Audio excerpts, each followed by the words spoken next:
Pronto, a partir de agora está gravando. Então, hoje a gente vai estudar protocolos de UTI. Então, você já deve ter visto lá em Fundamentos, né? Aliás, já devem ter visto, não, com certeza viram. Essa parte de protocolos hospitalares, que é a admissão, a alta e a transferência e o óbito paciente. Então, não deixa de ser um assunto que vocês já viram, né? Então, por que internar na UTI? Gente, a qualquer momento, vocês podem perguntar, tá certo? Então, pode interferir na aula, não se preocupe. Qualquer dúvida, pode falar. Então, por que internar na UTI? Porque lá na UTI tem recursos concentrados. Então, o ideal era que todo mundo, quando entrasse no hospital, tivesse uma UTI esperando, né? Então, lá tem esses recursos concentrados, tem uma tecnologia avançada, você sabe que lá não se perde uma gota de medicamento, não se perde uma gota de soro. Então, assim, é tudo cronometrado, as quantidades, né, de medicamentos que entram no paciente, de líquido, as quantidades que saem, a questão da pressão arterial. A gente sabe que lá tem um monitor que está ali controlando a pressão arterial direto. Então, se dá alguma interferência, ali o aparelho já está apitando e chamando o profissional. Então, é muito bom. Né? Então, o ideal era que todo mundo tivesse uma UTI, quando precisasse ir para o hospital. Mas, infelizmente, os recursos da UTI é muito caro e não dá para abarcar todo mundo, né? Não está dando nem para os gravíssimos, imagine, para quem não tem gravidade nas doenças. Então, lá também tem um pessoal especializado à disposição 24 horas por dia. Então, as pessoas que vão trabalhar em UTI ou que trabalham em UTI são especializadas. Então, elas foram treinadas para trabalhar ali, elas conhecem os protocolos, elas conhecem os medicamentos, a questão do... Deixa eu ver se tem alguém para entrar, tem. Bom dia, Cecília. Falou o nome dela bem aqui na...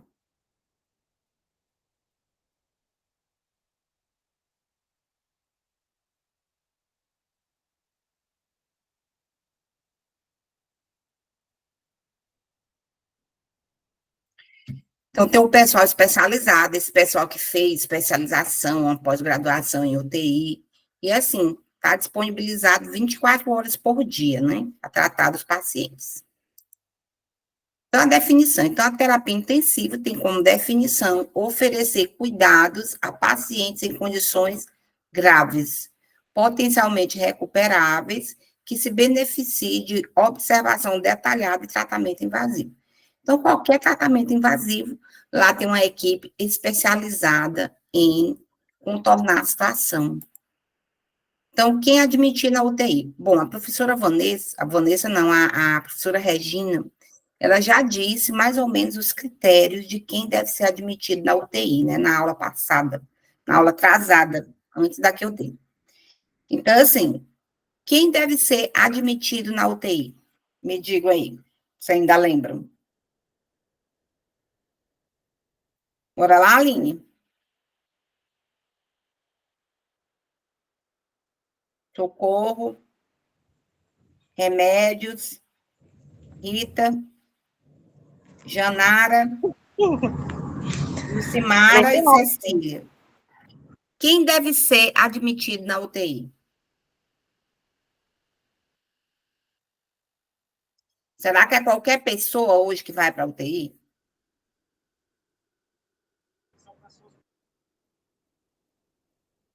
Pacientes com risco de vida?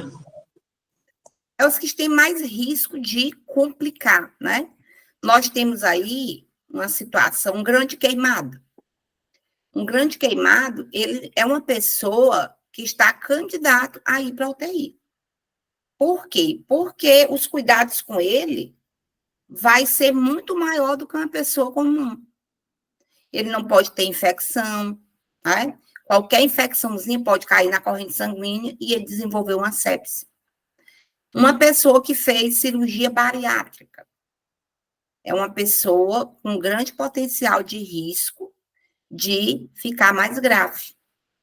Uma pessoa que fez cirurgia cardiovascular, cirurgias neurológicas, cirurgias renais, respiratórias. Então, essas cirurgias de grande porte são os pacientes que devem ser admitidos na UTI. Quando admitir? Quando passar por um pós-operatório de uma cirurgia mais complicada, né? Ou então o paciente está em casa, não está aguentando os recursos de casa, tem uma gravidade, e aí tem que ser admitido na UTI. Então, assim, a UTI termina não sendo só um local para pacientes graves, e sim um local para evitar gravidades. Quer dizer, o paciente é um paciente de risco, e para ele ser admitido, ele é um grande paciente com grande risco de ficar mais grave. Então, ele não está grave, mas ele tem um risco, que é as pós-cirurgias de cirurgia bariátrica, cirurgia neurológica, né, cardíaca, principalmente, né? Então, as diretrizes para admissão e alta em terapia intensiva, nós temos aí alguns critérios. Nós temos como critério 1, a priorização na admissão de pacientes na unidade de terapia intensiva. Então, vamos lá. Tem uma pessoa que está no infarto.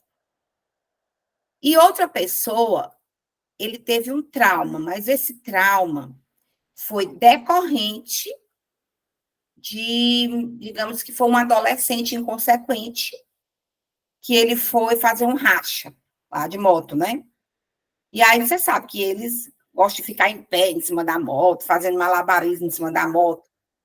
Aí ele pega e cai da moto. Aí ele lesa a coluna. Bom dia, Genília.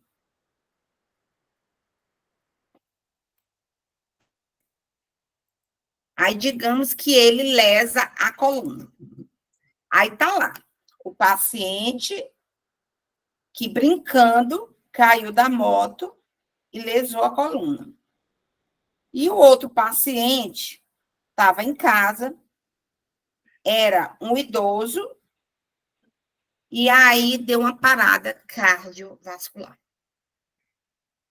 Para vocês, quem desses dois tem que ganhar a vaga? Vocês entenderam os meus dois exemplos? Sim. Professor, acho que teria que ser assim, no nosso pensamento seria o idoso, mas eu acho que no caso da saúde, eles vão preferir o jovem, né? O trauma. Trauma, porque né? ele lesou a coluna. Uhum. Apesar de que ele estava lá, né? Estava brincando em cima da moto. Fez lá um malabarismo, caiu e lesou a coluna. Então, assim, na hora de escolher, eles vão escolher o trauma. Não quer saber de onde, né? Aí o paciente que estava lá quieto, que teve um infarto, vai dançar na vara para aquele do trauma. Porque os traumas é um critério maior para ser admitido, que é emergência, né?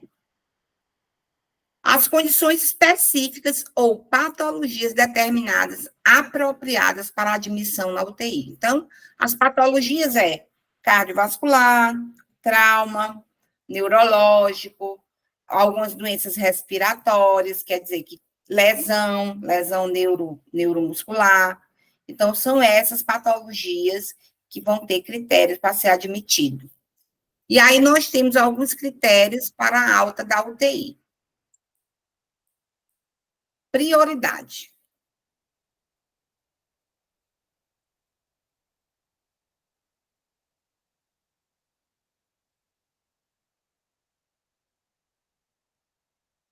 Prioridade. Então, prioridade 1.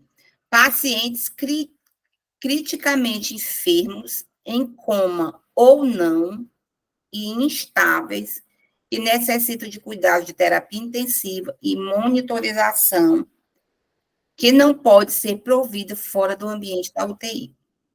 Usualmente, esses tratamentos incluem suporte ventilatório, drogas vasoativas contínuas e outros, onde nesses pacientes não há limites em se iniciar ou introduzir terapêutica necessária. E aí nós temos como exemplo desses doentes, que inclui o choque, ou pacientes com instabilidade hemodinâmica, paciente em insuficiência respiratória aguda, necessitando de suporte ventilatório, inclusive neonatal, prematuro abaixo de 1,5 kg, na primeira semana de vida. Então, nós temos lá também o tipo de UTI neonatal, onde vai admitir crianças, né? Desde a hora do parto até a hora da sua alta. E aí foram alguns critérios que eu já tinha falado para vocês. Prioridade 2. Pacientes que necessitam de monitorização intensiva e podem potencialmente necessitar intervenção imediata. Não existe limite terapêutico geralmente estipulado para esses pacientes. Exemplos incluem pacientes com condições de comorbidades crônicas, como terapias renais, que desenvolvem doenças agudas graves, clínicas ou cirúrgicas, prematuros acima de 30 semanas, nas primeiras horas de vida, em uso de suporte respiratório, que fizeram uso de surfactante pulmonar e estão compensados clínica e laboratorialmente. Então, é como se ela fosse, essa prioridade 2, ela vai diminuindo o grau de risco. Então, as que têm mais grau de risco, é aqueles que passam por complicações decorrentes das cirurgias, como interpretar isso aí. Os pacientes que fazem as cirurgias complicadas, eles obrigatoriamente têm passagem direto para a UTI. Nem que não precise. Não, ele está bem, ele está controlado, mas ele tem passagem obrigatória. Fez lá a cirurgia de AVC, tem passagem obrigatória na UTI, nem que não tenha nada. Ali, a UTI vai ser para estabilizar a saúde dele, né? Então, ele vai ter que passar obrigatoriamente pela UTI. Pacientes que necessitam de monitorização intensiva e podem potencialmente necessitar intervenção imediata. Não existe limite terapêutico, né, estimulados. E aí, como eu já disse, os bebês prematuros, acima de 30 semanas, né? Você sabe que o bebê tem que nascer com 40 semanas. 40 até 41 semanas e 6 dias. Então, passou de 30 semanas, ele já é prioridade 2. A UTI só dispõe de uma vaga. Não, não é isso. É porque na UTI não dá tempo nem ficar vaga. Na verdade, a UTI não possui nenhuma vaga. Quando aquele paciente já vai sair, já tem não sei quantos à espera daquela vaga, né? Então, o ideal era que todo mundo tivesse uma UTI, mas infelizmente não é assim. Qual paciente deve ter prioridade para ser admitido na UTI, né? Então, quais os indicadores? Considerar a classificação de risco, os critérios para a internação, a gravidade da doença, a necessidade de intervenções médicas imediatas, o risco de mortalidade, a disponibilidade de leitos na UTI, as patologias, os sinais vitais, o exame físico, aquela pessoa que tem os sinais vitais que não baixa por nada. Essa semana eu peguei uma paciente que ela estava 22...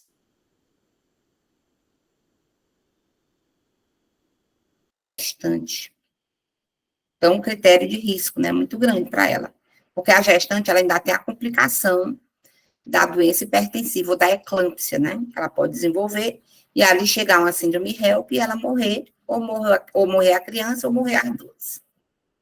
Tipo de patologias, os exames complementares. Isso aí são os critérios que vão, assim, não é que sejam critérios para escolha, né? Mas critério para descartar outras condições. Porque a gente sabe que, em vez de um ou de outro, a gente tem que fazer uma escolha. E muitas vezes nós, como os profissionais de saúde, nós vamos ter que estar optando. Não é de dizer qual é a doença mais importante, mas aquele que tem o maior grau de risco de complicar. Então, nós, como profissional de saúde, nós vamos estar optando, né, por paciente A ou paciente B. Infelizmente, né, mas a UTI todos, se fosse para seguir um critério de classificação.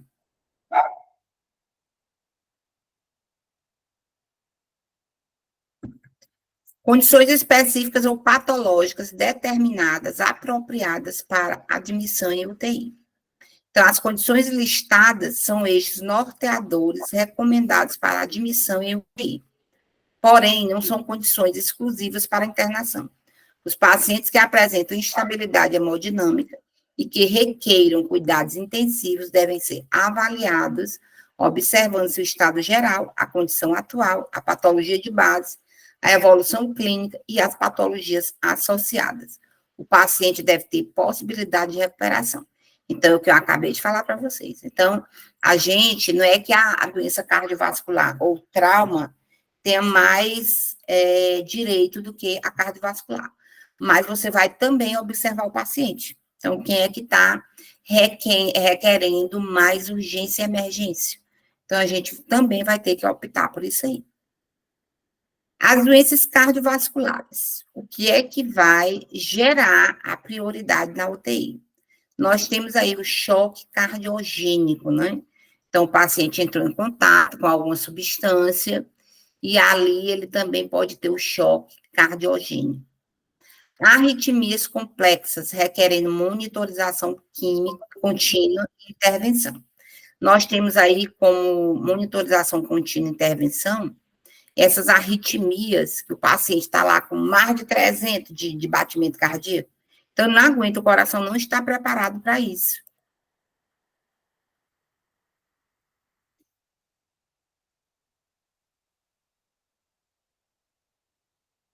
Então, o paciente não está preparado para isso, né? Ele está sendo monitorado, né? E ali vai ter o critério para a internação.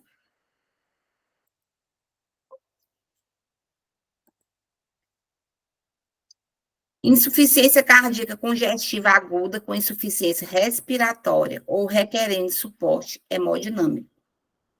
Emergências hipertensivas. Então, uma pressão arterial acima de 12/8, ela já vai estar com suspense, né? Então, não vai ser mais uma pressão normal. Vai ser uma pressão que está subindo, principalmente nas grávidas. Então, as emergências hipertensivas, elas devem ter uma atenção maior, principalmente se essa pressão estiver acima de 18/11. Então, 18/11, gente, é 180 por 110. Então, a pressão está muito alta. Então, ali ela vai requerer uma atenção maior, né? Um cuidado maior. Parada cardiorrespiratória pós-reanimação. Então, tá lá a parada, né? Teve essa parada e aí foi reanimado, e mesmo assim o paciente passa por outra parada cardiorrespiratória. E aí tem esse critério cardiovascular. Tamponamento cardíaco com instabilidade hemodinâmica, então ele não consegue, né, sobreviver retirando as máquinas. Aneurisma dissecante da aorta. Então, quando a pessoa também está com suspeita, né, de alguma doença cardiovascular, o primeiro exame que o médico pede é um ultrassom das carótidas, né? Que é para ver se essas carótidas têm algum aneurisma.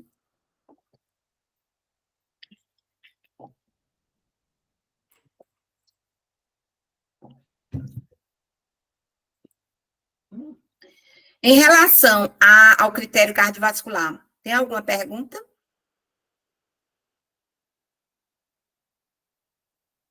Bora, minha gente, senão só eu que vou falar, aí fica cansativa a aula, o aluno tem que, né, dinamizar. Professora, mas também porque essa aula online ela é ruim. Assim, para mim, no caso, agora tá ruim, porque eu tô olhando pelo celular, ou eu vejo a imagem aqui, não dá para ver, não dá para ver muito bem o slide. Aí, para te acompanhar, não sei, não gosto. Mas aí tá escutando. Não, mas pra ouvir, tô escutando. E aí, Janara, você tem alguma pergunta sobre essa parte do critério cardiovascular? Não. Não entendi muito bem, não, professora, mas depois vou precisar reler. Mas estou Assim, ouvindo. o que a gente acabou de falar foi o critério cardiovascular que vai ter prioridade na hora da internação da UTI. Entendeu? Então, um paciente que deu uma parada cardíaca, uma parada cardíaca após uma reanimação. Quer dizer, ele teve a parada, você reanimou, fez lá as 30 compressões, 2 ventilações, e aí foi reanimando ele até ele voltar. Aí, depois que ele volta, ele dá outra parada. Então, ele tem critério de admissão na UTI, mais do que a outra. Entendeu? Entendi. Os critérios em relação à pneumologia, né, que é as doenças respiratórias. Então, nós temos aqui a insuficiência respiratória aguda, necessitando de suporte ventilatório. Digamos que aqui é um paciente grande queimado. O grande queimado é quando ele tem mais de 20% da superfície corporal queimada, né? Que atingiu mais de 20% do corpo. Então, você sabe que a queimadura, como a gente viu na aula passada, né, aula atrasada, as queimaduras, elas queimam por dentro. Ela gera um edema no paciente. E aqui, ele vai ser um paciente da pneumologia, porque ele vai ter insuficiência respiratória. Por quê? Porque a queimadura, ela queima por dentro. E ali, como ele é demacia, o que é que acontece? Fecha a via respiratória. Então, necessitando de suporte ventilatório. Então, esse paciente é um paciente que vai ter o critério para entrar na UTI. Embolia pulmonar com instabilidade hemodinâmica. Então, embolia pulmonar, caiu um êmbolo lá no pulmão, tem critério. Pacientes em unidade intermediária com deterioração respiratória.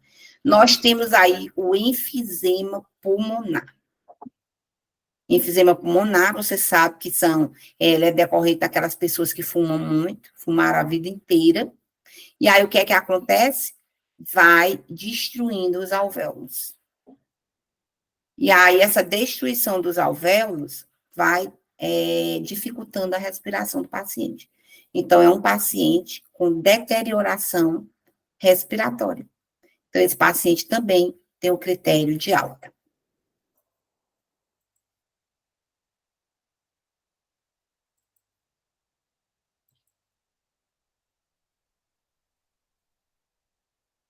Eu não sei quem é o Alex Júnior.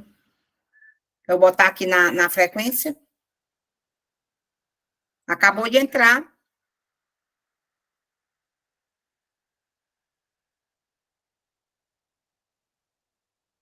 Alô?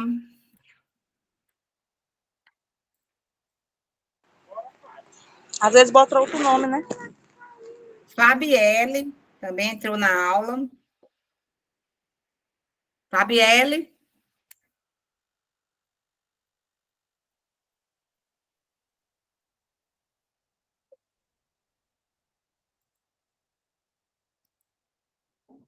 Em relação à gastroenterologia, os pacientes com problemas estomacais, né? Das doenças do aparelho digestivo. Então, nós temos aí as hemorragias digestivas persistentes com sinais de choque. Então, aquele paciente que entrou, né, com hemorragia digestiva, botar bem que atualizar bem que a frequência.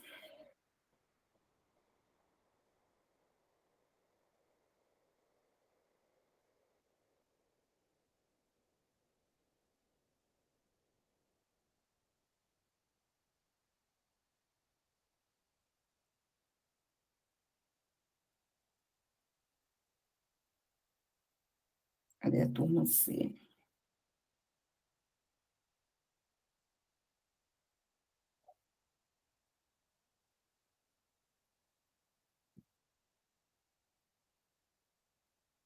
Eu vou botar aqui o nome que está aparecendo.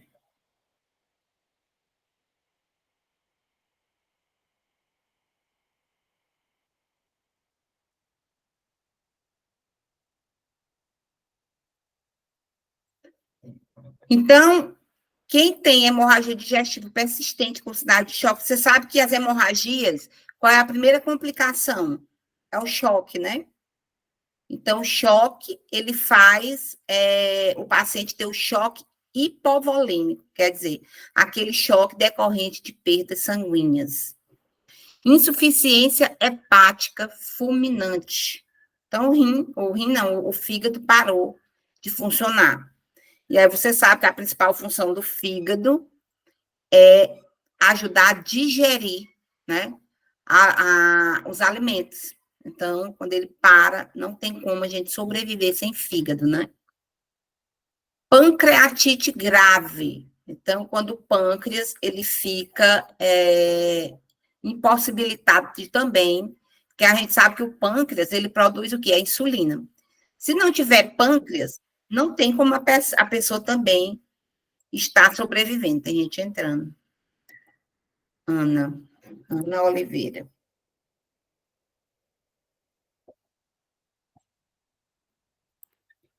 Aqui.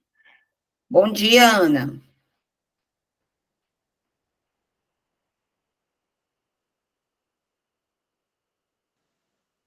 Bom dia.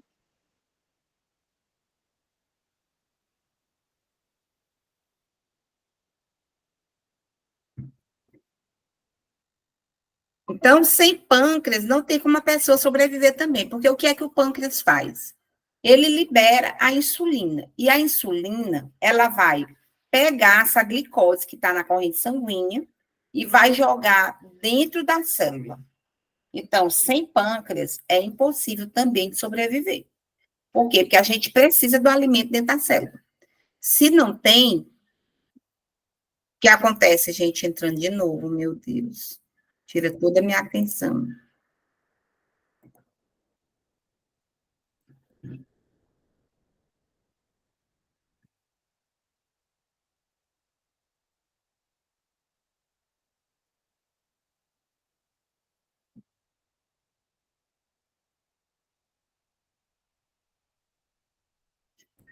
Bom dia, Renata.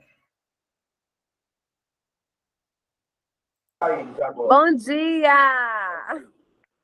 Então, a pancreatite grave é isso. Então, se o pâncreas ele não produz a insulina, fica impossibilitado de fazer aquele controle de colocar a glicose dentro da célula, né? Então, pancreatite grave também é um critério para se utilizar uma UTI. Cirurgia. Então, os pacientes de pós-operatório necessitando de monitorização hemodinâmica e suporte ventilatório, né? Então, esses pós-cirúrgicos, cirurgia renal, cirurgia ortopédica, não, neurológica, cardiovascular e respiratória, são os grandes pacientes que estão com os maiores critérios de passar na UTI. Então, nós temos aí, como cirurgia renal, nós temos a insuficiência renal aguda. Gente, a insuficiência renal aguda, ela leva a quê? Então, essa insuficiência renal aguda é quando tem a parada total dos rins. Então, o paciente que vai precisar de hemodiálise. Então, parou de uma vez. Que a gente sabe que a insuficiência renal aguda, ele não vai precisar o paciente ficar fazendo hemodiálise, mas lá na UTI, ele vai. Por quê? Porque ele parou de uma vez, foi uma perda repentina, né? Então, ele vai precisar ser admitido na UTI. Então, nós temos aí mais outras patologias diversas, como choque séptico, com instabilidade hemodinâmica, lesões por choque elétrico, afogamento, hipotermia, distúrbios hemorrágicos complicados, politraumatizados, e aí nós temos aqui, esse aqui é mais ou menos a mesma coisa, ó. Choque hipovolêmico, como a gente já explicou, é o choque que ocorre devido à redução do volume intravascular por causa da perda de sangue, de plasma ou de água perdida em diarreia e vômito. Então, o paciente ele vai ter um choque hipovolêmico quando ele é decorrente de perdas líquidas, ou água, ou sangue, né? Então, o paciente passou por uma complicação que vai perder sangue ou líquido do corpo, então ele pode entrar o choque hipovolêmico. É o principal choque que acontece nas queimaduras. Então, a queimadura, o paciente perde muito líquido. Então, esse líquido vai facilitar com que esse paciente entre em choque hipovolêmico. Temos também aí o choque cardiogênico, que ocorre na incapacidade do coração bombear um volume de sangue suficiente para atender as necessidades metabólicas dos tecidos. Então, o choque cardiogênico é aquele coração que está preguiçoso, aquele coração que ele não consegue bombear o sangue para o restante do corpo, né? Então, ele fica cansado e aí entra em choque cardiogênico. Nós temos também o choque septicêmico, que pode ocorrer devido a uma infecção sistêmica. Tá lá, o paciente está internado, aí fez até um procedimento, um curativo, pronto, um curativo, que nesse curativo ele entrou a bactéria. Então, a bactéria entrou pelo curativo, por isso que fazer um curativo, ele é tão importante, o procedimento, quanto um medicamento na veia.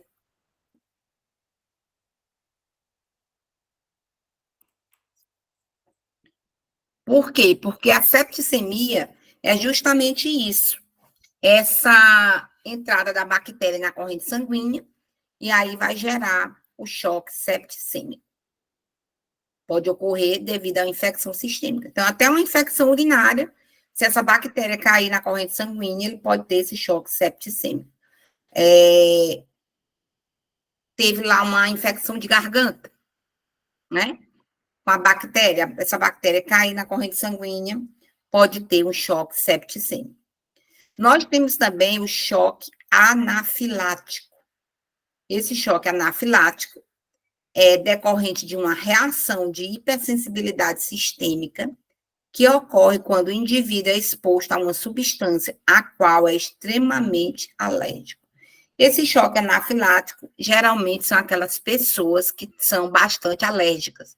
Até uma abelha pode pegar a pessoa, picar, e ali ela tem um choque anafilático, né? Uma picada de cobra, picada de escorpião, de aranhas, né? Como vocês falaram na aula passada. Então, esse tipo de substância pode causar um choque anafilático. Até um medicamento que você toma, né? Nós temos aí as penicilinas. As penicilinas, elas têm grande probabilidade de causar um choque anafilático, quem tem alergias à penicilina. Então, é preciso tomar muito cuidado, né? Que também requer a entrada desses pacientes na UTI. Então, as ações de enfermagem na admissão. Então, só relembrando aqui, o que é que ocorre na admissão. Ainda lembram de fundamentos? Bora lá, remédios. Genília. Cecília. Aline, socorro. Então, a admissão é a entrada do paciente. Peraí, gente.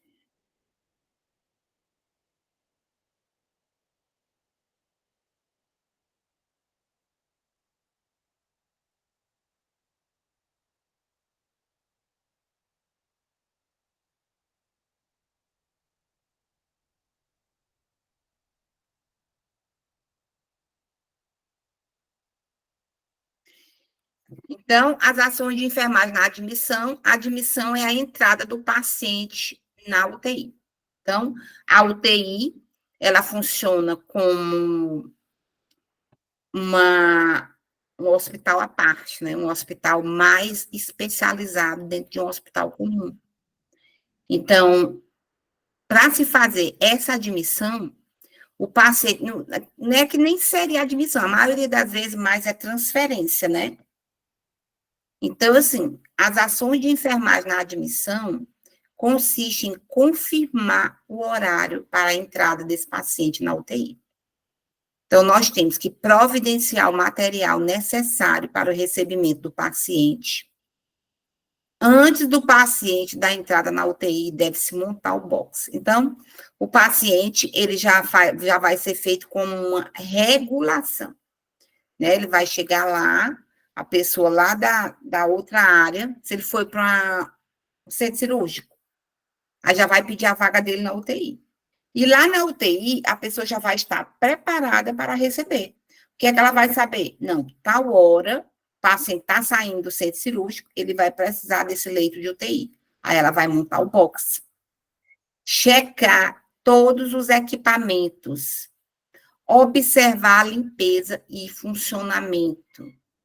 Acomodar adequadamente o paciente no leito. Registrar a admissão na unidade, né, que é o escriturário. Avaliar o paciente com o preenchimento do seu horário, o seu histórico e o exame físico. Instalar respirador, se ele estiver entubado. Nebulização ou oxigênio por catéter, conforme a necessidade. Instalar eletrodos e conectar os cabos. Ligar o monitor. Instalar manguito, termômetro e oxímetro de pulso. Acionar o monitor para verificação da PA. Verificar condições. Tem gente entrando na aula.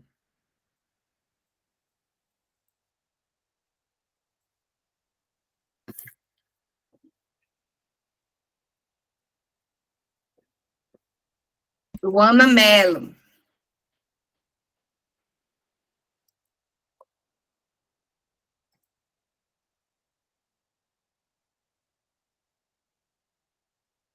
Verificar condições de acesso venoso. Observar os fluidos de terapias, punções de artéria, medicações, presença e característica de drenos e curativos. Então, assim, é como a entrada do paciente normal no hospital. Então, essa admissão, ela é feita do mesmo jeito na UTI. Então, é um leito que vai ser organizado, que vai ser planejado, os profissionais vão receber direitinho, vai fazer a historinha como ele entrou, vai procurar os problemas, né, na pele, como foi que ele chegou lá da outra área, digamos que o paciente chega com a escada, ele vai ter que colocar lá na admissão dele, né? Paciente veio do centro cirúrgico com escara. O paciente veio lá da enfermaria com escara. Ou então o paciente veio sem escara. Que é para tirar o corpo dele de banda, se aparecer alguma coisa ali para ele, né? Gente, na UTI, o técnico de enfermagem, ele tem somente 2 pacientes. O médico intensivista, ele vai ficar um turno. Então, é um turno para o médico intensivista e outro turno para outro. Em relação a enfermeiro, é um enfermeiro também por turno na UTI, né? Então, um técnico de enfermagem para 2 pacientes. Se a UTI tiver 10 leitos, serão quantos técnicos? 5, mas a realidade não é essa não, né, professora? É. Só pode mesmo? Só é 1 para 2. É 1 para 2, só fica com 2, né? Por quê? Certo. Porque os cuidados na UTI, eles são mais intensos com aquele paciente. Então, o enfermeiro também vai ajudar. Os cuidados mais complexos da UTI é do enfermeiro. Então, esse curativo de escara, né? A escara que você mete a mão atrás é do enfermeiro. Então, esses procedimentos mais complexos dentro da UTI é do enfermeiro. Então, é um paciente que ele precisa da vigília 24 horas. Então, você está ali entre os 2 pacientes, é os 2 pacientes seus. Então, assim, é muito serviço na UTI, porque o paciente, ele requer maior cuidado por parte dos profissionais. Diferente dele estar lá fora, né? Lá fora, às vezes, ele não vê nem a presença do técnico, vê mais o ajudante, né? O acompanhante. Transferência. Então, se falando da transferência, eu posso transferir o paciente da UTI para outra área do hospital, eu posso transferir dentro da UTI, de um leito para outro, né? Pode ser externo e pode ser interno. Então, a transferência está indicado no caso do paciente com necessidade de cuidados mais especializados, equipamentos não disponíveis na instituição, que ele precisa utilizar outro equipamento, ele vai ter que ser transferido para outra UTI. Por necessidade de vaga, né? Então, outra vaga, uma vaga que tem um suporte mais elevado, mais avançado, e por solicitação da família. Então, às vezes, o paciente, a família chega e diz assim, eu não quero mais o paciente aí na UTI, porque você sabe que na UTI não pode ficar acompanhante, né? Exceto quando for idoso. Quando for idoso, ele tem direito de ficar com o acompanhante. Mas na UTI não pode. Então, às vezes, a família já sabe que não vai ter jeito mesmo. Um paciente terminal, ela pede para tirar da UTI, né? Pode ser, porque é a família quem decide. Mas vai assinar o termo. Então, as ações de enfermagem na transferência. Comunicar aos familiares e ao paciente o motivo da transferência. Solucionar possíveis dúvidas e temores da família.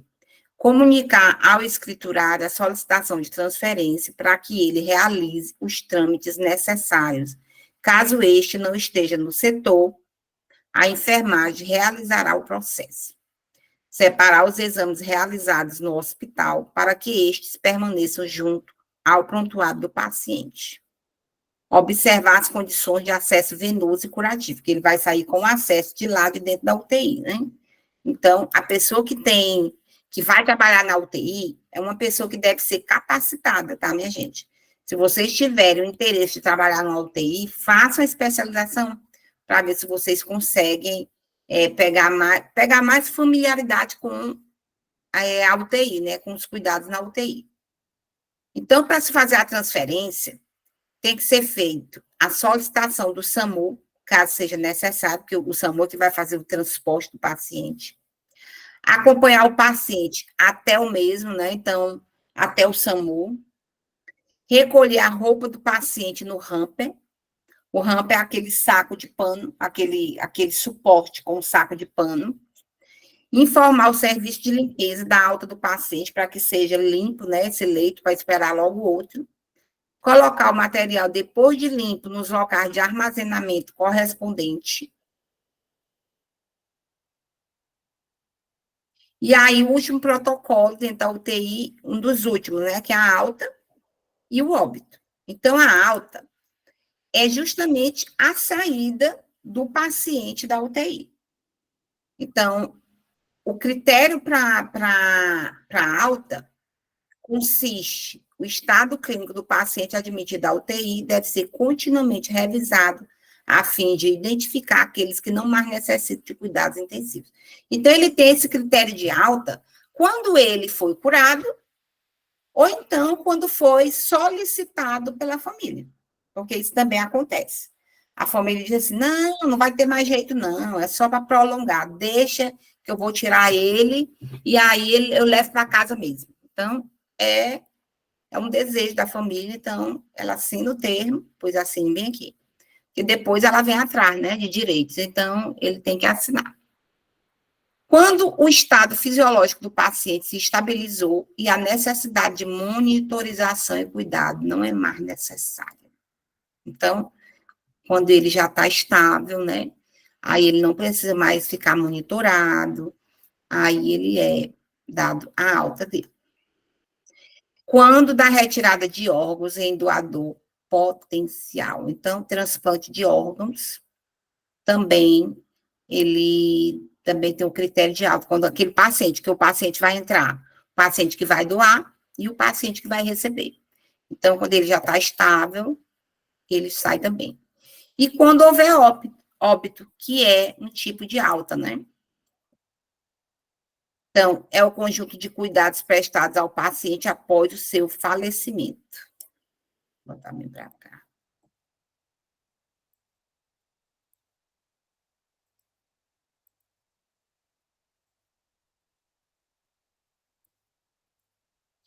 Então, o conjunto de cuidados prestados ao paciente após o seu falecimento compreende os cuidados de higiene, preparo e transporte do corpo para o necrotério, IML ou para o serviço de verificação de óbito.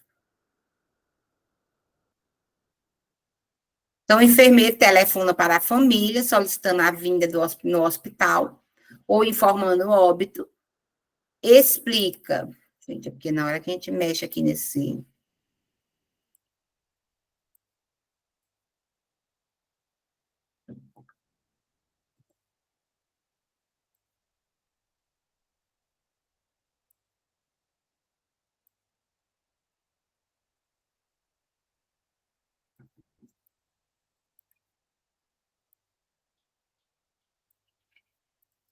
Então, o enfermeiro telefona para a família, solicitando a vinda da própria no hospital, né, para informar o óbito, explica a causa do falecimento, de acordo com as informações prestadas pelo médico, fornece informações aos familiares acerca dos trâmites fúnebres, informa sobre a localização do necrotério do serviço para o qual o corpo foi encaminhado.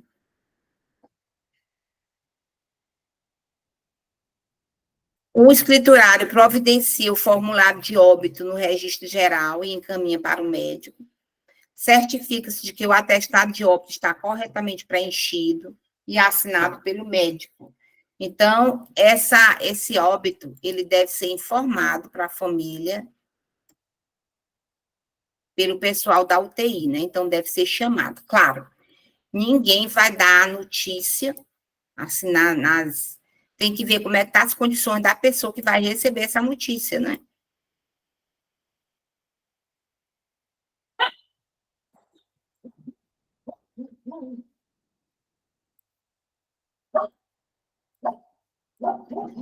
Certificar-se de que a família foi comunicada, mostrar-se acessível e solidário para com a família, evitar alarmar outros pacientes, avisar os serviços religiosos se tal foi solicitado, levar para o box todo o material necessário, lavar as mãos e calçar as luvas, colocar o avental, máscara e óculos, retirar catéteres, sondas, sistemas de drenagens, ataduras, gessos e outros, fazer curativos compressivos nos orifícios onde estavam instalados catéteres e drenos. Então, essa parte aí de retirar os catéteres, tudo é o técnico que vai deixar preparado, né? O corpo do paciente. Então, ele vai entregar para a família, levar para a funerária, já esse corpo já pronto, né? Amarrou o cabelinho, botou, tirou, tamponou os orifícios, fechar lá as mãos. Então, você vai deixar o paciente preparado, como você aprendeu lá em Fundamentos.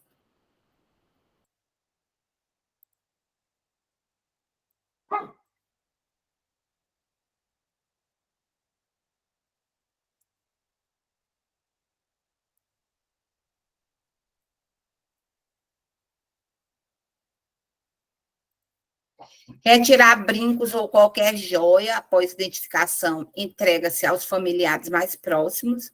Fazer a higiene do corpo, fechar as pálpebras e a boca para ajudar nas tarefas. Pode utilizar uma atadura envolvendo o mento e a região cefálica do paciente. Realizar tamponamento e unir as mãos e os pés com a atadura. Envolver o corpo com um lençol, colocar o corpo em decúbito dorsal, né? Posição supina, com a barriga para cima, fazer a identificação com a etiqueta em um local bem visível, avisar o serviço de destino e a sua transferência. No caso, a capela, né? Ele vai lá para a capela e ali vai esperar a família decidir o que é que vai ser feito. Avisar a família do local onde estará o corpo e de quais os trâmites burocráticos deverão ser efetuados. Então, a família vai ter que levar certidão de óbito lá do médico que vai atestar, né, a morte do paciente, recolher todo o material, encaminhar o corpo para o necrotério, recolher a roupa do leito em um saco e fechá-lo, informar o serviço de limpeza para que realize a desinfecção do box, piso e parede e do leito. E a gente sabe que a UTI é um lugar de vida, né? Então, não se fala só de morte na UTI, mas sim de vida.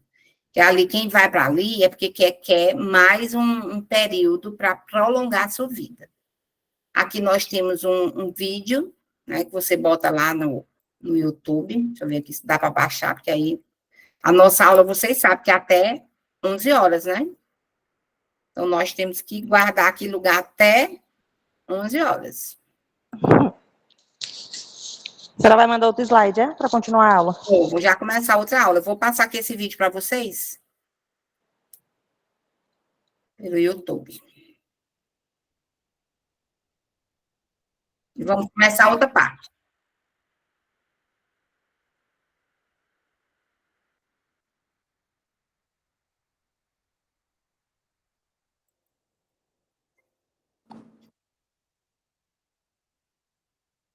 Tá saindo som não, professor. Tá não? Não. Ah, não. Dá pra ouvir, não.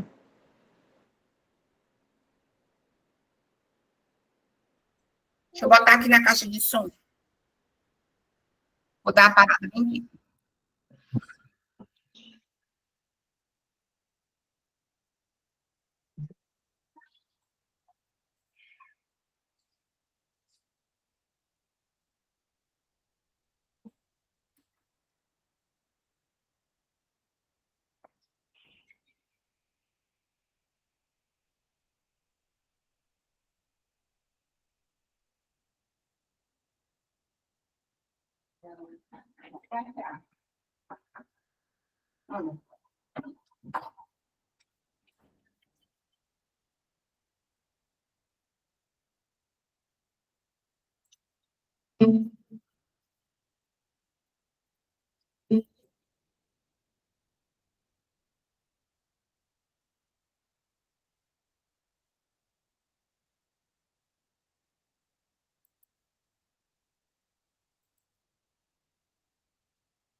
Tá dando para escutar agora?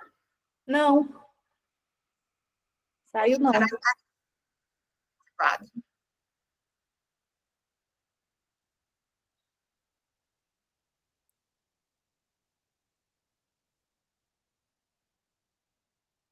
Poder aqui se dar, etc.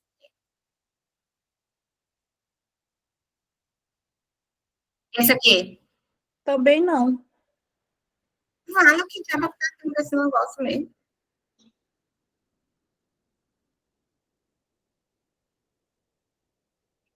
Então, vocês, em casa, vocês vejam o vídeo, tá? Então, vamos logo passar para outra aula. Tá bom.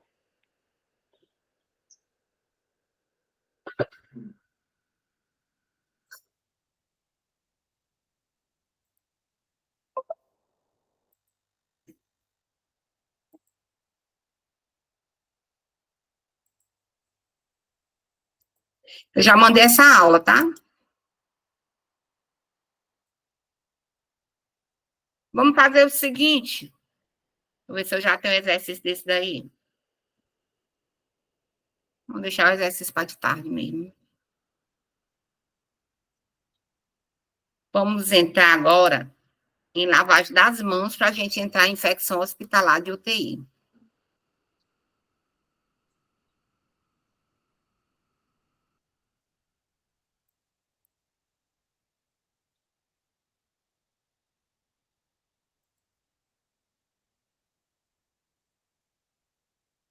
Vocês estão conseguindo ver?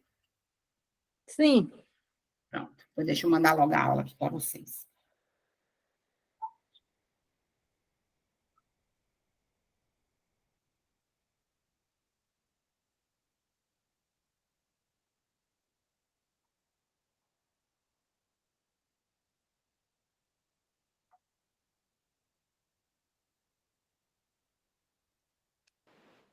Professora, mande no grupo logo esse slide aí. Vou mandar logo no grupo. Ó, mandei agora o exercício. Turma C.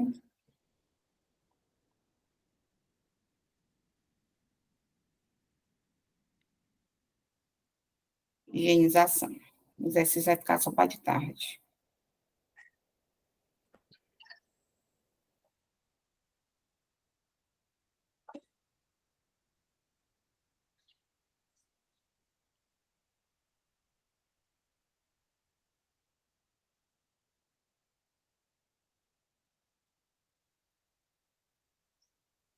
Pronto. Então, a gente vai ver que a parte de higienização, essa primeira parte aqui, minha gente, é muito parecida com fundamentos, tá? Mas é o que tem que ser visto também em UTI. Então, a higienização das mãos,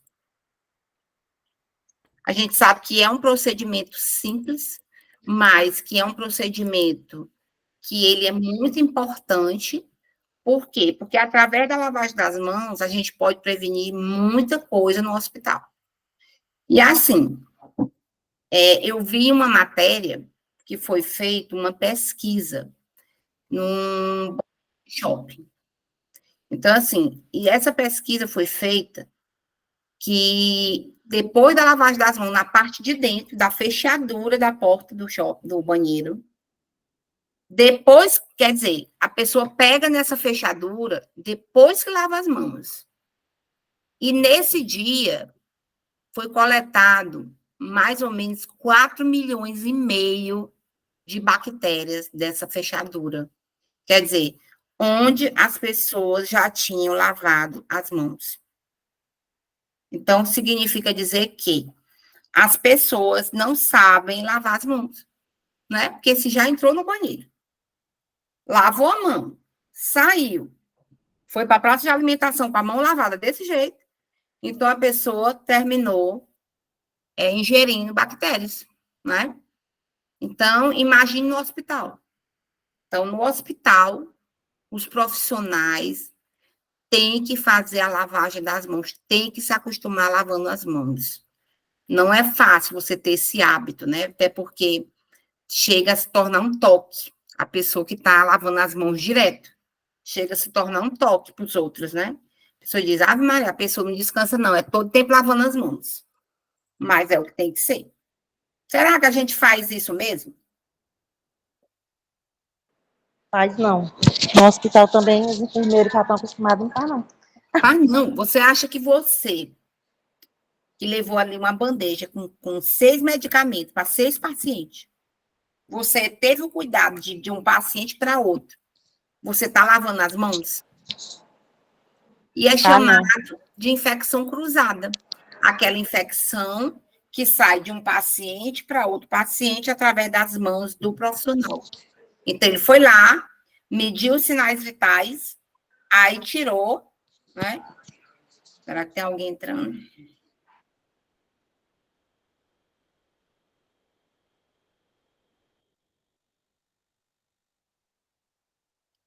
Então, assim, aí tirou do profissional, você foi só medir os sinais vitais, mediu a pressão, você pegou no paciente. Aí tirou o aparelho dele e levou lá para o outro. Você tinha que, pelo menos, andar com o seu álcool no bolso para fazer a lavagem alcoólica, né? Pelo menos, porque o ideal é lavagem das mãos com água. A gente sabe que a lavagem com água é 10.000 vezes melhor do que a alcoólica. Gente entrando.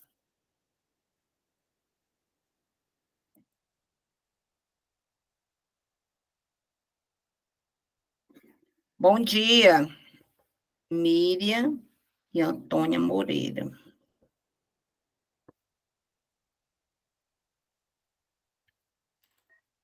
Bom dia, professora. Bom dia. Seja bem-vinda. Então, o termo lavagem das mãos foi substituído por higienização das mãos, por se tratar de um procedimento mais complexo, que visa reduzir a quantidade de micro-organismos sobre as mãos e não somente a remoção de sujidade. Então, é um termo que aparentemente a gente não dá muito valor, né? Que a gente nota nas práticas dos alunos, que os alunos eles não estão nem, professor, isso aí, ele menospreza esse tipo de prática, de calçar e descalçar uma luva. Ele diz assim, professora, eu já sei fazer isso aí. Lavar as mãos é besteira, né? Alguém entrando.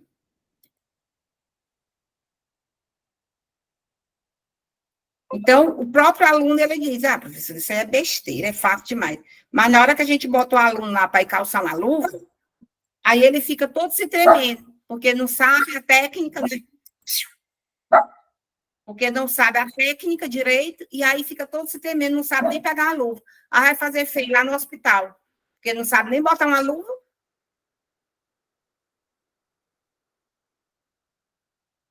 Então, na higienização das mãos, observar ainda as seguintes recomendações. Mantenha as unhas naturais limpas e curtas. Gente, essa história de andar com unha grande, andar com unha vermelha, não combina para quem trabalha dentro do hospital. A gente, quando faz uma escolha... Bom dia, Flaviana. A gente, quando faz uma escolha, essa de ser da enfermagem ou da profissão da saúde, é uma escolha para o resto da vida. A gente entrando de novo.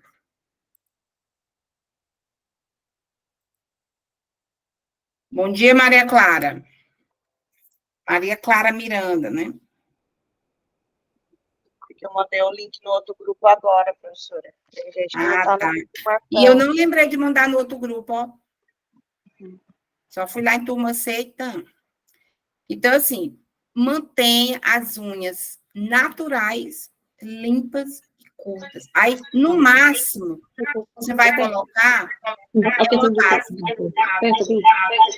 Bom dia, professora. Microfone. No máximo, o que você vai colocar é uma base. Por quê? Porque a gente sabe que de trás aqui dessa unha se escondem micro-organismos. E ali vai facilitar o surgimento de infecções naquele paciente que já está muito debilitado. Não use unhas postiças quando entrar em contato direto com os pacientes. Então, deixe as unhas postiças para depois que sair do hospital. Ó, depois que a gente sair do hospital, a gente pode fazer tudo. Pode soltar o cabelo, pode botar a maquiagem, pode botar as unhas grandes, né? Pode tirar a touca, pode tirar a luva. Então, depois do hospital é outra coisa. Mas lá dentro, evite, né? Evite o uso de esmalte nas unhas. Evite utilizar anéis, pulseiras e outros adornos quando assistir ao paciente. Aplique creme hidratante nas mãos, que é de uso individual, e diariamente para evitar o ressecamento da pele. Indicações das lavagens das mãos. Então, as mãos dos profissionais que atuam em serviço de saúde podem ser higienizadas utilizando-se água e sabonete, preparação alcoólica e antisséptico desgermante. Então, indicação do uso de água e sabonete, né? Então, recomenda-se higienizar as mãos nas seguintes circunstâncias. Quando as mãos estiverem visivelmente sujas ou contaminadas com sangue ou outros fluidos corporais. Ao iniciar e terminar o turno de trabalho. Antes e após ir ao banheiro. Antes e depois das refeições. Antes do preparo de alimentos. Antes do preparo e manipulação de medicamentos. Antes e após contato com o paciente colonizado ou infectado por Clostridium, né? Difficile, que é aquele que leva também a bactéria, principalmente das vias intestinais. Então, após várias aplicações consecutivas de produto alcoólico, então você não pode passar o dia usando só o álcool nas mãos, não. O álcool é uma coisa ali repentina. Terminou, tá sem água, você usa o álcool. Mas aí saiu dali, você chega no posto, você lava as mãos. Então, nas situações indicadas para o uso de preparações alcoólicas, né? Então, algumas situações vão fazer a gente ter esse cuidado, né? De lavar sempre as mãos, de colocar o álcool nas mãos, mas depois lavar. Então, a indicação do uso de preparações alcoólicas, né? Então, é o uso do álcool. Então, a gente sabe que esse tipo de limpeza das mãos, ou higienização das mãos, ela ficou mais ativa depois da Covid. Porque até lá, a gente não utilizava muito, né? Nem a lavagem das mãos e nem as soluções alcoólicas. Mas depois da Covid, então ficou bem mais fácil você se atentar para, pelo menos, o uso de álcool nas mãos. Hoje a gente já tem um hábito tão grande de utilizar álcool, eu já deixo o álcool bem aqui no meu banheiro, tem um álcool ali na cozinha, tem um álcool na sala, quer dizer, aonde a pessoa chegar, ela pode botar o álcool e pronto, já pelo menos diminui a facilidade de passar infecções para outras pessoas. Ou até gripe, né? As pessoas estão aí gripadas, é como eu estava falando ontem, com a turma lá da amiga, eu estava dando essa aula aqui, eu digo, olha, a pessoa, depois da Covid, adquiriu esse hábito também de utilizar máscaras. Então, hoje, você gripou, utilize a máscara, porque aí você impede de causar problemas respiratórios em outras pessoas. Então, não custa nada utilizar a máscara. Hoje, gente, tem que fazer parte do nosso cotidiano. Não é só do hospital, não. Gripou, usa máscara. Sai de máscara, não tem problema. Ainda bem que é uma coisa mais comum do mundo as pessoas hoje utilizarem máscaras. E assim como a máscara, a gente também deve ter na bolsinha o álcool. Então, foi para qualquer lugar, independente de hospital ou não, utiliza a preparação alcoólica. Porque ali você está prevenindo alguma infecção para você e você levar para casa, né? Então, as indicações das preparações alcoólicas. Então, recomenda-se higienizar as mãos nas seguintes circunstâncias. Antes de contato com o paciente. Após o contato com o paciente. Então, antes e depois do contato com o paciente, ele deve utilizar a preparação alcoólica. Antes de realizar procedimentos assistenciais e manipular dispositivos invasivos. Antes de calçar luvas para inserção de dispositivo invasivo que não requeira o preparo cirúrgico. Após risco de exposição a fluidos corporais, ao mudar de um sítio corporal contaminado para outro, limpo durante o cuidado ao paciente. Após o contato com objetos inanimados e superfícies imediatamente próximas ao paciente, e antes e após o preparo com luvas. Então, utilizo a luva, passo o álcool antes e depois passo para retirar também o pó, né, que fica da luva. Tipos de uso de preparações alcoólicas. Estes produtos associam detergentes com antissépticos e se destinam à higienização antisséptica. Tanto a limpeza das mãos como a degermação da pele das mãos descritas a seguir. Higienização antisséptica das mãos, nos casos de precauções de contato, recomendados para pacientes portadores de micro-organismos, multiresistentes nos casos de surtos. Degermação da pele das mãos, no pré-operatório, antes de qualquer procedimento cirúrgico, indicado para toda a equipe cirúrgica, e antes da realização de procedimento invasivo, como a inserção de um catéter intravascular central, punções, drenagem de cavidades, instalação de diálise, pequenas suturas, endoscopias e outros, né?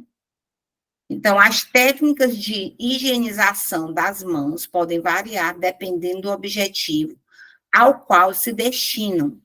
Podem ser divididas em higienização simples das mãos, higienização antisséptica das mãos, né? No caso, a higienização simples é a lavagem. A higienização antisséptica é a limpeza com álcool. Fricção do antisséptico nas mãos, antisepsia cirúrgica ou preparo pré-operatório das mãos. A gente sabe que esse preparo pré-operatório das mãos, ele vai levar a limpeza até o cotovelo, né?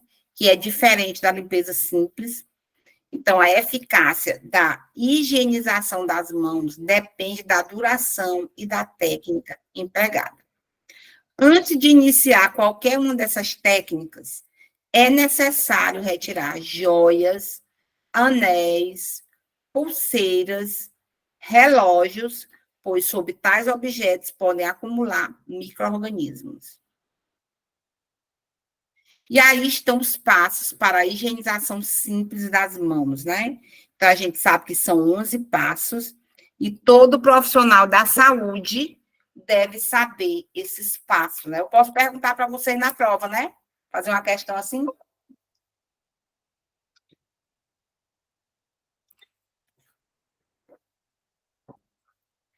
Posso botar lá, coloque os passos de higienização das mãos. Bom dia, Érica.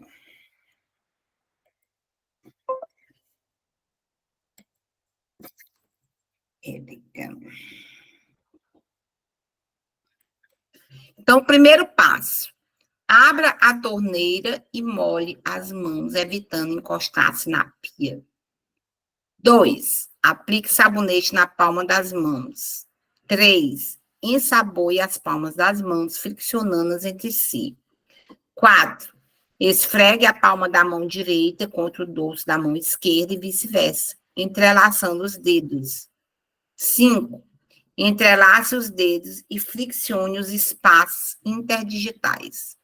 Esfregue o dorso das mãos, aliás, o dorso dos dedos de uma mão com a palma da mão oposta, né? 8. Esfregue o polegar direito com o auxílio da palma da mão esquerda e vice-versa, utilizando o movimento circular. 9. Friccione as polpas digitais, aliás, 8, né? Friccione as polpas digitais e unhas da mão esquerda contra a palma da mão direita, fechada em concha e vice-versa, fazendo um movimento circular. 9. Esfregue o punho esquerdo com o auxílio da palma da mão direita e vice-versa, utilizando o movimento circular. 10. Enxague as mãos, retirando os resíduos de sabonetes, evitando contato direto das mãos ensaboadas com a torneira. E 11. Seque as mãos com papel toalha descartável, iniciando pelas mãos, seguindo para os punhos. E, por último, fechar bem a torneira. Se você não tem uma torneira automática, você usa o cotovelo. Ou então, pega o papel que você enxugou as mãos, você fecha a torneira. Os passos para a higienização alcoólica, né, das mãos. Então, higienize suas mãos. A limpeza das mãos tem por objetivo a remoção de sujidades, suor, oleosidades, pelos, células descamativas da pele, interrompendo a transmissão de infecções. Então, aqui a gente sabe que para a higienização alcoólica, né, nós temos aí 9 passos. Então, aplique na palma da mão a quantidade suficiente do produto para cobrir todas as superfícies das mãos. 2. Friccione as palmas das mãos entre si. 3. Friccione a palma da mão direita contra o dorso da mão esquerda e vice-versa, entrelaçando os dedos. 4. Friccione a palma das mãos entre si com os dedos entrelaçados. 5. Friccione o dorso dos dedos de uma mão contra a palma da mão oposta e vice-versa, segurando os dedos. 6. Friccione o polegar direito com o auxílio da palma da mão esquerda e vice-versa, utilizando o movimento circular. 7. Friccione as polpas digitais e unhas das mãos esquerda contra a palma da mão direita e vice-versa, fazendo um movimento circular. 8. Friccione os punhos com movimentos circulares. E 9. Friccionar até secar. Não utilizar papel toalha. Então, aqui na limpeza antisséptica, você não vai utilizar o papel toalha, né? Claro, vai ficar resquício de papel contido aí. E aqui a antisepsia cirúrgica ou preparo pré-operatório das mãos, né? Quer dizer, antes da cirurgia. Então, nós temos aí 6 passos. Então, primeiro, lavagem simples, 11 passos. Lavagem antisséptica, 9 passos. E a lavagem cirúrgica, 6 passos. Então, abrir torneira, molhar as mãos, antebraços e cotovelos.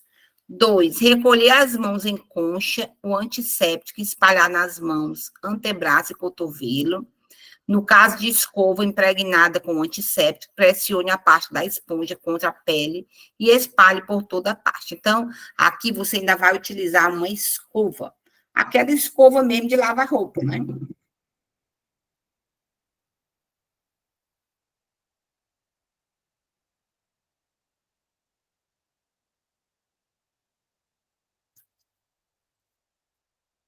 Então, 3, limpar sobre as unhas com as cerdas da escova ou com limpador de unhas. 4, friccionar as mãos observando os dedos, espaços interdigitais e antebraços, por no mínimo 3 a 5 minutos, mantendo as mãos acima dos cotovelos. 5, enxaguar as mãos com água corrente, no sentido das mãos para o cotovelo, retirando todo o resíduo do produto. Fechar a torneira com o cotovelo, joelho ou pé, se a torneira não possuir fotossensor.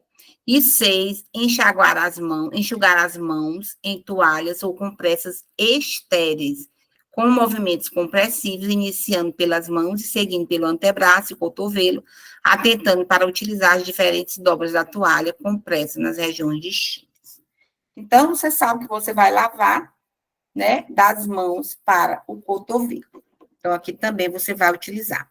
E aqui seria o uso de luvas, né, como calçar e descalçar as luvas, que a gente pode fazer essa prática na próxima aula. Gente, eu quero saber de vocês se vocês têm alguma pergunta. A gente pode fazer essa prática na próxima aula, tá?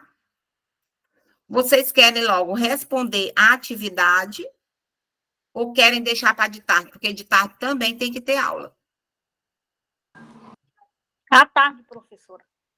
Que aí a gente pode, durante o intervalo, a gente responde e à tarde a gente só faz a revisão. Justamente, porque... Professora, tem até que horas para responder? Eu vou trabalhar à tarde. À tarde é de 1 às 3. Não, eu tenho que responder de 1 às 3? Então, a gente fica aqui online, vocês respondem a atividade. É como se fosse uma aula na sala de aula, tá? Eu sei, então. Aí à tarde eu já não ia. Eu só ia de manhã. Só vem agora de manhã. À tarde você não vai, né, participar. Porque eu vou estar no trabalho. Posso tentar entrar pelo link, mas não vou conseguir prestar muita atenção, não. Então, vocês decidem. Ou eu dou aula agora, ou então vocês fazem a atividade agora. A gente fica aqui, não tem problema, não. O que é que vocês querem? E de tarde eu dou aula. Se eu puder entregar a atividade depois, que eu vou estar trabalhando. Pode. Então, vocês querem fazer agora, nessa 1 hora, que está faltando 1 hora e 10 minutos para terminar a aula. Vocês querem fazer logo a atividade, de tarde eu dou a outra aula, ou vocês querem entrar à tarde, fazer a atividade e a gente corrigir? Estou no fogão, professora, fazendo meu café da manhã. Mas é Por mim, a porque... gente responde à tarde. Aliás, a gente responde agora no intervalo e à tarde a gente conclui tudo. Pronto, pois então vocês não saiam, tá, da aula, fiquem aí. E já vão responder. E aí, antes de 11 horas, eu volto com vocês para a gente encerrar a aula. Pode ser? Porque tem que ficar aqui online até 11 horas.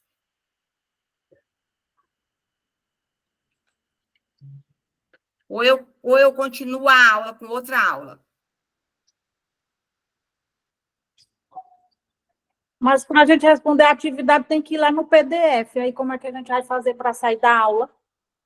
Eu mandei o PDF para vocês. Então, eu vou continuar já a outra aula. Segundo plano. E deixo o PDF. Aí vocês já fazem o PDF, a atividade eu mandei, a primeira atividade, porque tem outra atividade dessa outra aula.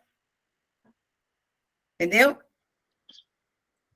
Pode, eu acho assim, poderia terminar a aula, dar essa outra aula e mandar as 2 atividades, que aí a gente teria o tempo de 1 até 3 horas para responder as 2 atividades. Pronto, quando for 1 hora, eu abro a sala, vocês vão responder como se a gente estivesse na sala de aula, e aí a gente corrige a atividade, tá bom? Pronto. Depois eu vou pegar aqui a outra aula.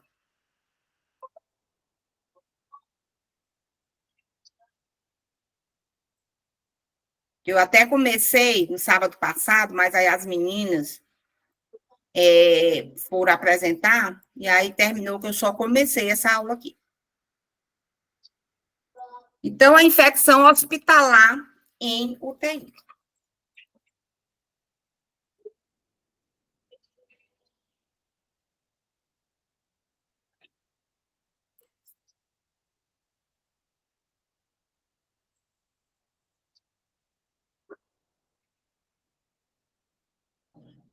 Então, infecção hospitalar em UTI é qualquer infecção adquirida após a internação do paciente e que se manifeste durante a internação ou mesmo após a alta, quando puder estar relacionada com a hospitalização. Então, essa primeira parte aqui, eu já falei na aula passada que a infecção hospitalar é aquela infecção que aparece ainda no hospital ou após a sua alta em até 72 horas. Então, o paciente saiu lá da UTI, né? Saiu da UTI e aí chegou em casa, ele começou a dar febre, estava com 2 dias. 2 dias são 48 horas. Então, ainda está no prazo de ser uma infecção hospitalar. 3 dias, 72 horas, ainda está no prazo. Então, foi alguma bactéria que ele pegou no hospital e levou para casa. 4 dias, saiu do período. Então, 4 dias, ainda não foi mais infecção hospitalar. Já foi uma bactéria que o paciente adquiriu em casa. Uma infecção cruzada é aquela infecção que sai de um paciente para outro através das mãos do profissional. Então, o profissional fez um procedimento, né? Não lavou as mãos, aí pegou no outro paciente e levou a infecção de um paciente para outro. Então, calcula-se que é a 4ª causa de mortes no Brasil, perdendo apenas para as cardiopatias, gastroenterites e neoplasias em geral. Gente, quer dizer, só perde para os infartos, para as doenças estomacais e as neoplasias. 4ª causa. Então, o povo está deixando de lavar as mãos, né? Por isso que eu falei da lavagem das mãos antes. Então, ela é prejudicial para o paciente, ela é prejudicial para a instituição e para a sociedade. Por quê? Porque vai fazer uma maior disseminação. Então, os agentes etiológicos. Então, são as bactérias são os principais agentes causadores de infecção hospitalar. Porém, tem também os vírus, os fungos e as leveduras, que é um tipo de fungo. Então, pode ter infecção hospitalar causada por bactérias, vírus e fungos, né? O mecanismo de infecção depende da relação entre a virulência do micro-organismo e da resistência do organismo infectado. Então, nós temos aí os tipos de resistência do hospedeiro.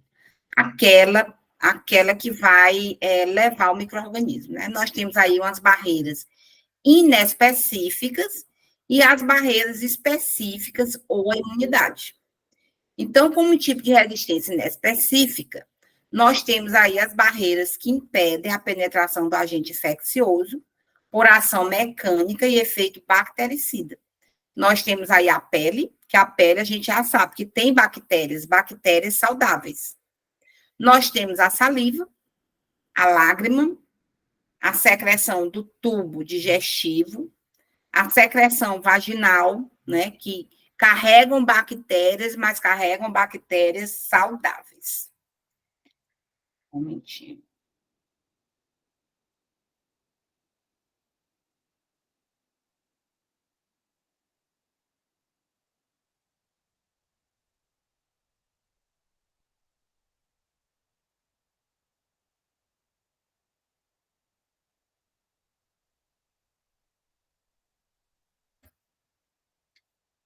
Então, a resistência específica ou imunidade que se desenvolve quando os micro-organismos transpõem as barreiras da resistência inespecífica. Então, essa imunidade ele vai adquirir quando ele pegar a doença ou quando ele tomar algum tipo de vacina. Ou então, ter resistência ou mesmo pela imunidade da mãe, né? A imunidade específica do soro, do soro não, do leite materno. Então, nós temos, quando ele ultrapassa essas barreiras aí inespecíficas, aí é que ele adquire a imunidade. Os fatores predisponentes. Então, os fatores que facilitam o paciente adquirir uma infecção hospitalar, eles podem ser inerentes ao próprio paciente, né, como a imunidade baixa, pode ser devido à agressão terapêutica e também ao ambiente hospitalar. Quando ele está inerente ao paciente, a gente pode citar aqui a idade, o paciente que fuma muito, o paciente que tem malformação congênita, que tem alguma lesão cutânea, que é desnutrido, que é obeso, que tem diabetes, viroses respiratórias, insuficiência cardíaca. Quer dizer, são fatores que predispõem esse paciente a ter uma imunidade menor. Então, quem tem imunidade baixa, com certeza está mais propenso a adquirir uma infecção. Tem os fatores inerentes à agressão diagnóstica e terapêutica. Nós temos aí a presença de terapêutica respiratória, como as anestesias, a nebulização, que facilita, né, a disseminação do micro-organismo. Por quê? Porque tem a questão das máscaras, a lavagem das máscaras, a desinfecção, em relação à inalação, né, quando o paciente vai passar por uma nebulização, aquele material que for utilizado por ele, ele vai ter que ser desinfectado, porque senão ele sai propagando mais infecções. A realização de exames, né, então a pessoa que vai fazer lá uma tomografia, né, na pele não tem nada visível, né?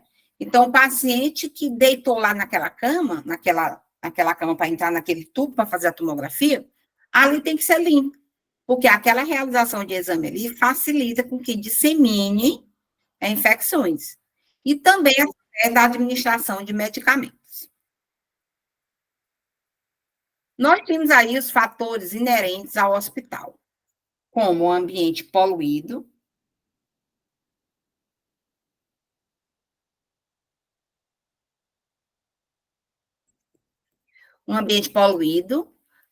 gera mais existência de micro-organismos, né, mais resistentes. Então, assim, no hospital, gente, só tem micro-organismo resistente.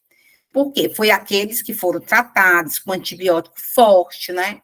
E ali eles foram criando mais resistência. Então, por isso que quando a gente vai a um hospital, a gente deve ter um calçado que lave, deve utilizar a luva, o gorro, a máscara, vai de scrub, mas mesmo em cima do scrub, você bota o seu jaleco.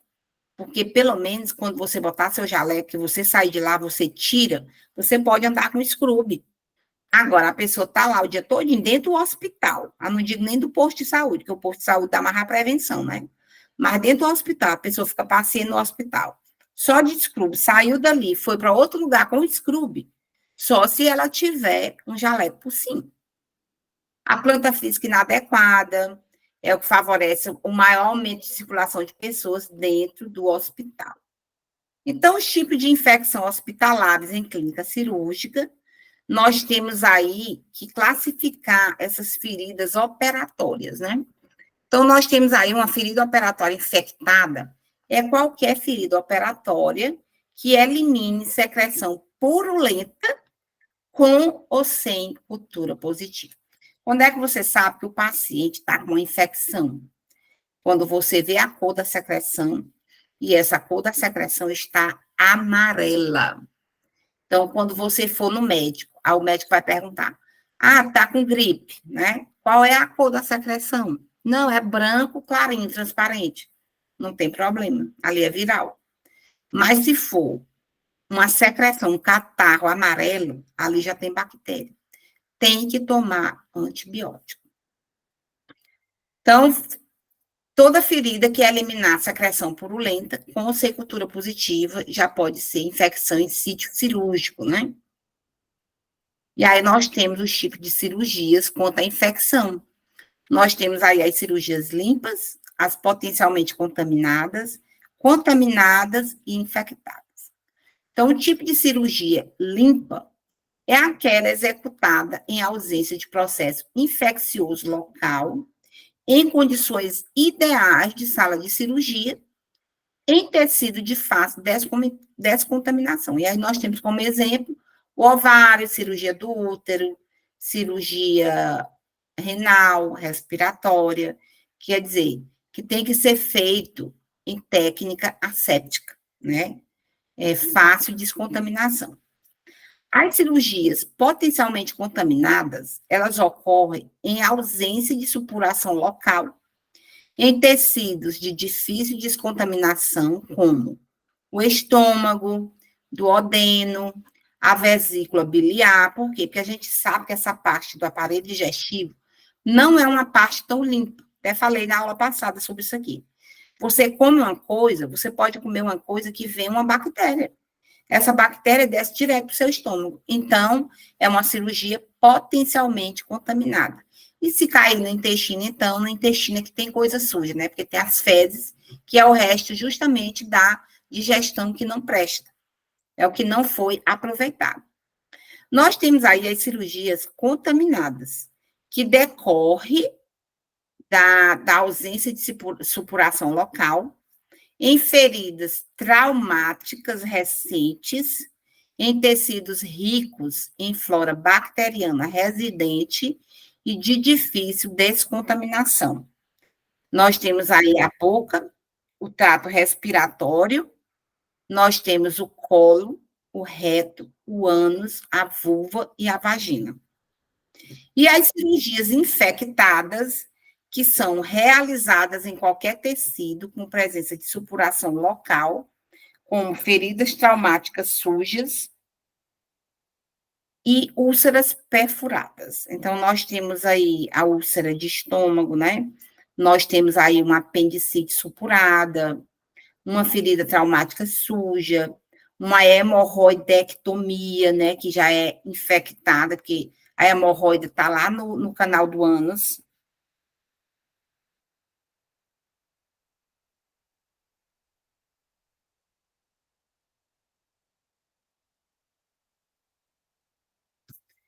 Então, nós temos aqui algumas infecções, né, para a gente falar dos conceitos e dizer mais ou menos o que é. Então, a infecção urinária é o meio mais favorecedor de disseminar infecção urinária é através da sondagem vesical. Então, a sondagem vesical de forma incorreta favorece a chegada da bactéria até o rim. Então, uma sondagem vesical é um procedimento do enfermeiro.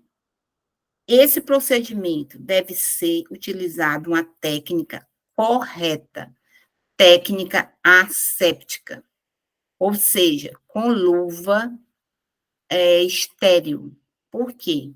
Porque as vias renais são vias limpas, são vias estéreis. Então, a técnica utilizada ali deve ser a técnica correta, né? Técnica através de procedimento estéril. Infecção broncopulmonar. Então, a patologia de base é através da traqueostomia, intubação, nebulização, que pode levar a bactéria, sedação, ventilação assistida e anestesia geral. Por quê? Porque aqui tudo vai entrar na via respiratória. Então, vai colocar uma traqueostomia, coloca-se a traqueostomia nas vias respiratórias. Vai entubar. Geralmente, a pessoa que é entubada, com 7 dias, ela aparece com pneumonia. Aliás, não é nem só entubada, não. A pessoa que vai para a UTI. Geralmente, quando ela passa lá os 7 dias, ela está desenvolvendo uma pneumonia. Gente, deixa eu botar esse cachorro para fora. Sai, sai, sai, sai. Vem. Vai. Vai. Vai, Lula.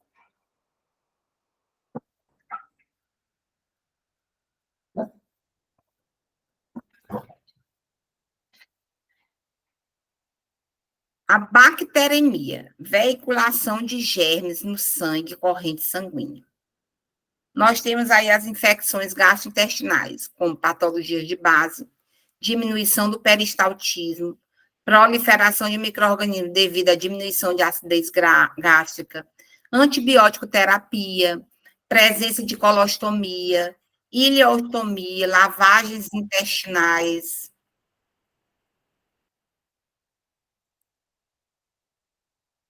Avaliação da enfermagem no controle das infecções hospitalares. Então, quais as maneiras pelas quais podemos diminuir os riscos de infecção para os pacientes? Me digam aí, minha gente.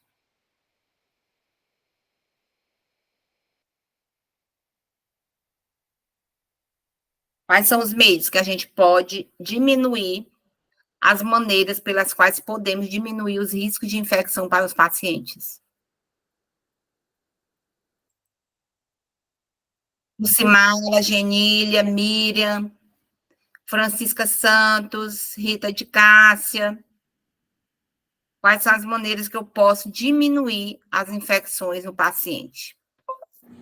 Professor, fazer sempre, né, a asepsia das mãos. Dentre esses outros que você comentou aí, né?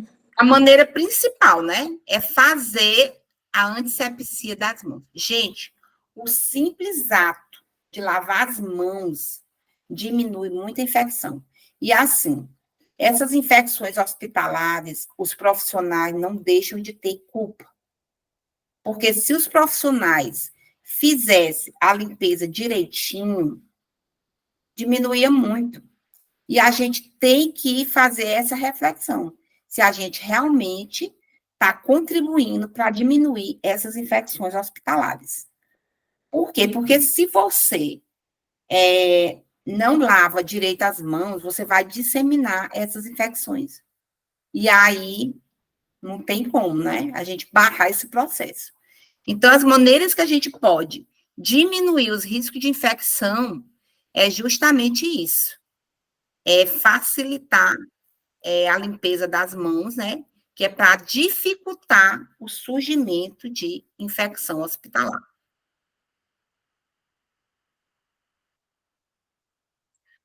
Uso de materiais esterilizados em procedimentos invasivos, nós temos aí o uso de técnicas assépticas, a lavagem das mãos, e aí a gente pode também classificar o material hospitalar segundo o risco de potencial de contaminação, né, de transmissão de infecção. Nós podemos classificar esses artigos em críticos, semicríticos e não críticos. Nós temos aí os artigos críticos, os que penetram nos tecidos subepiteliais, vascular e em qualquer órgão isento de micro-organismo. Temos aí como exemplo o instrumental cirúrgico. Então, todo instrumental que você vai utilizar, que você vai adentrar a pele e ter contato com o sangue,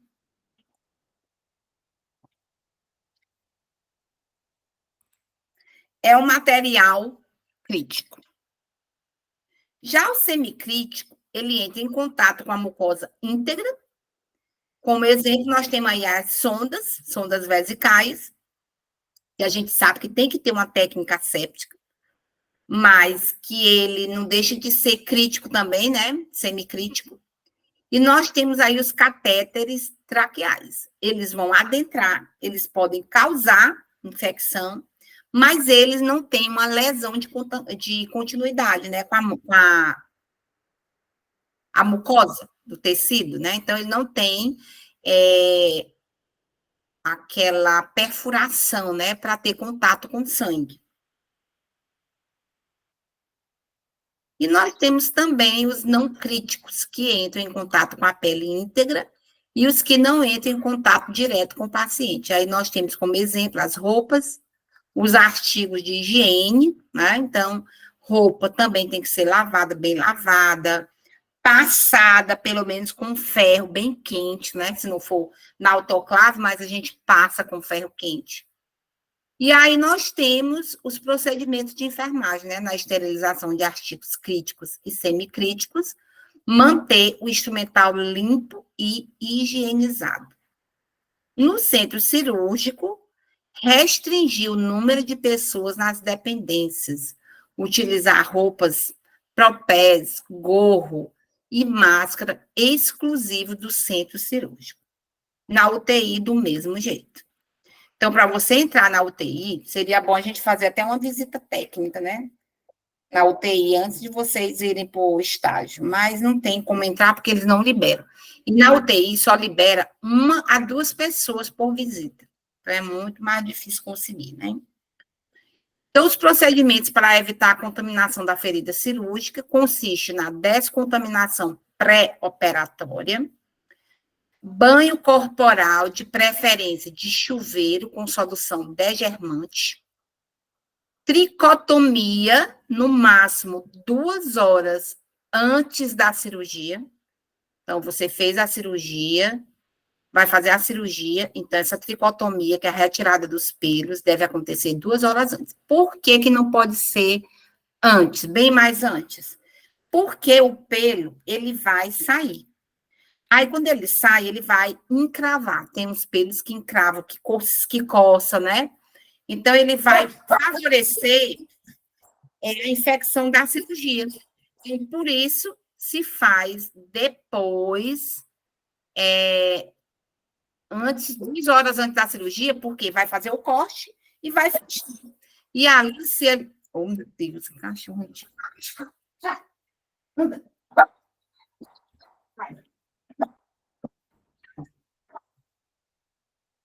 Então, assim, a tricotomia, ela deve ser feita 2 horas antes, que é para evitar as infecções, né? Então, vai ser cortada a pele, e ali, se ele for crescer o pelo, é 3, 4 dias, já está bem cicatrizado. Então, antes se fazia bem antes, a pessoa já chegava no hospital tricotomizada, mas hoje é 2 horas antes. Degermação do campo operatório, no máximo 2 horas antes da cirurgia.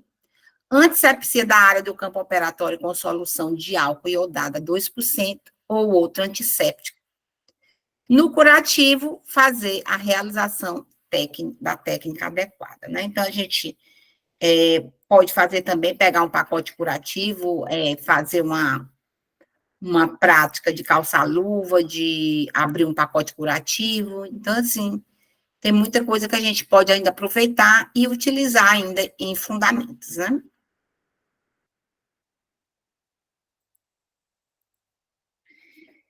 Gente, eu acho que por aqui tá bom, né?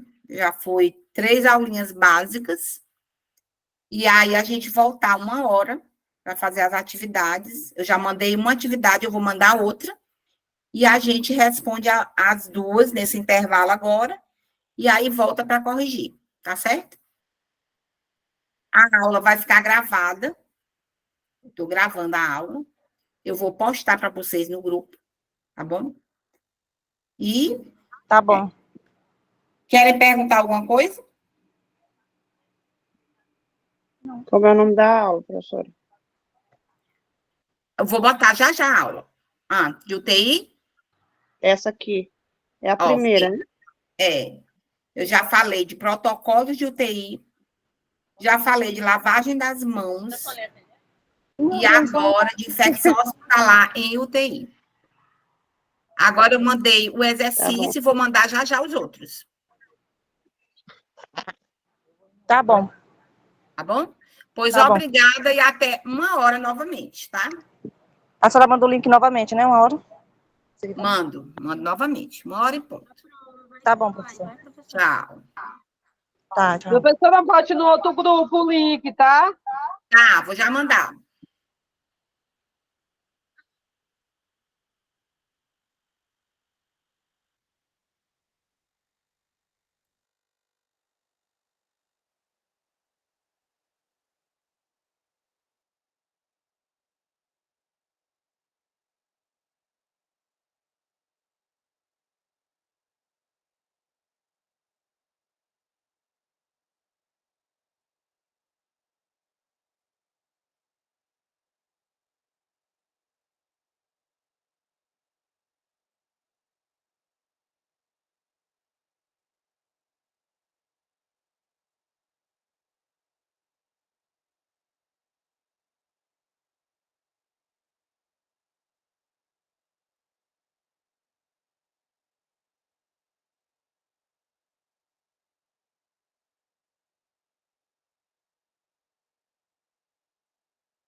Tá escutando, né?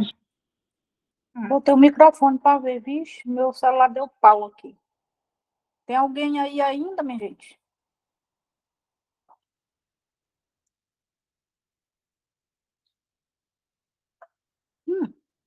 A internet.